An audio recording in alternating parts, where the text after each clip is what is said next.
Welcome to another episode. Never done this trip like that. It's the first time when I'm gonna do a couple portage and staying overnight, especially in different province. 7:34. Just grab my backpack. I need like maybe 20 minutes to set up my tent.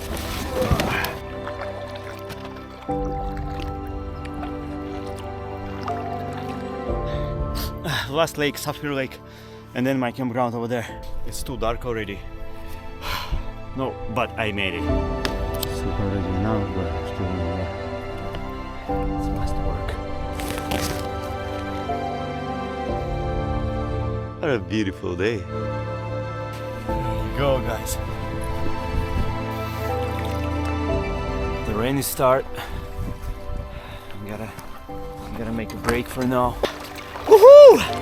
Definitely impossible. Oh god, so thirsty. I'm kinda probably gonna hide from the rain under my boat. The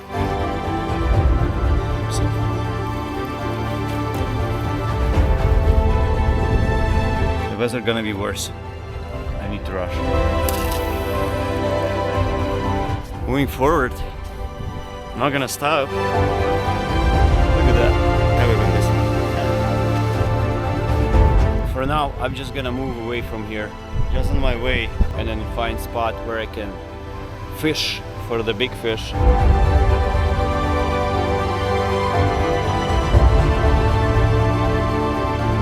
Let's go. Got a fish, guys. Finally. Oh wow. 2 hit already. 2 times. This is how I'm weird looking guy fishing fish. Oh my god, oh my god, look at the fish. That's what I was chasing for. We're here. It's good to be in the city somewhere. Cheers.